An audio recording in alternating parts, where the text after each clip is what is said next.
One day, my team said, "It's time for a team meeting to discuss your progress." So I wheeled myself to the room where all the doctors were meeting. They looked at me and they said, "Becky, based on your progress thus far, we have concluded that you will never walk again.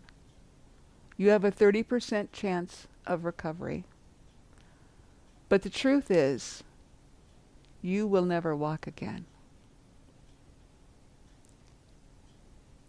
I was so angry, so angry.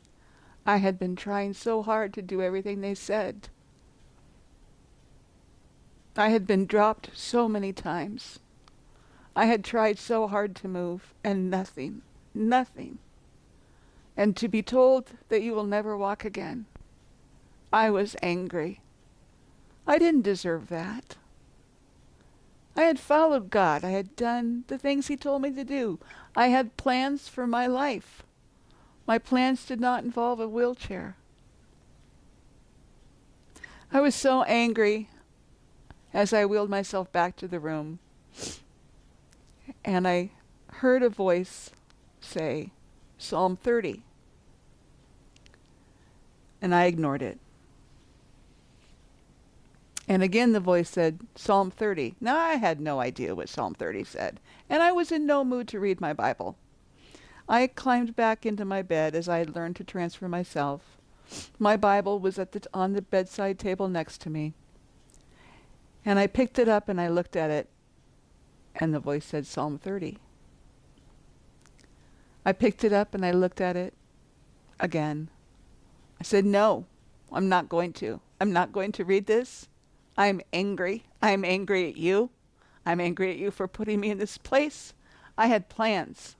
My plans were to get married, have a family, 4 kids, a white picket fence, serve you in some capacity, and you have devastated my life.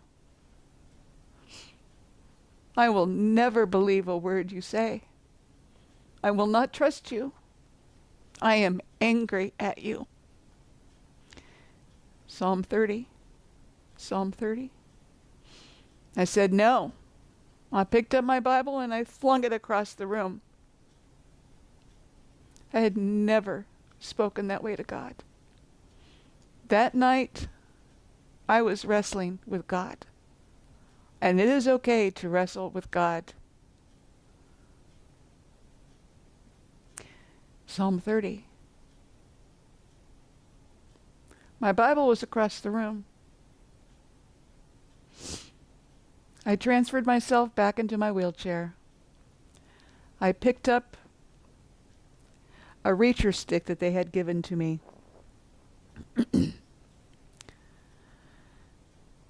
I wheeled myself over to where the Bible was on the floor, used that little reacher stick, and used it to pick up the Bible, wheeled myself back into the bed, and I opened it to Psalm 30.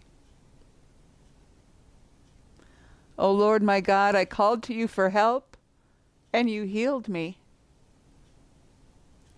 You brought me up from the grave, you spared me from going down into the pit. Weeping may remain for a night, but rejoicing comes in the morning. You turned my wailing into dancing.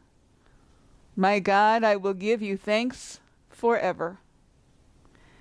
Now you have to understand something.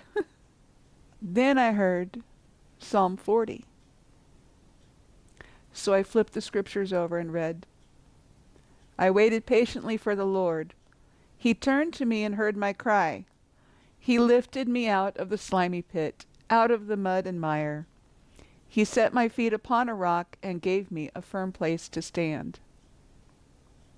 He gave me a firm place to stand. At that moment, I did not have a firm place to stand. Now one might think as I read these scriptures that might give me faith to suddenly leap out of my bed and God would miraculously touch my body and I would begin to walk. But I didn't really think that that was what God had intended for me to do in that moment. But I did cling to it as a promise. And then he reminded me of the story of the unjust judge. Jesus told a parable to show that you should pray and not give up. He said in a town there was a judge who did not fear God, and he did not care about people. There was a widow who kept coming to him and pleading with him, "Grant me justice against my adversary." For a long time he refused. But finally he said to himself, "Because this woman keeps bugging me, I will answer her request. Otherwise, she will wear me out by always asking." That night I said, "Okay, I give up. I surrender.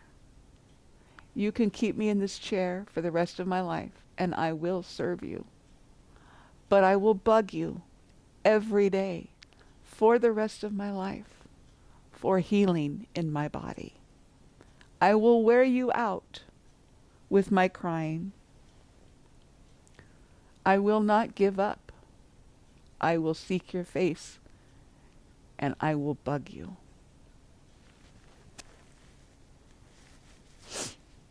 The next day, I asked the doctors to increase my physical therapy.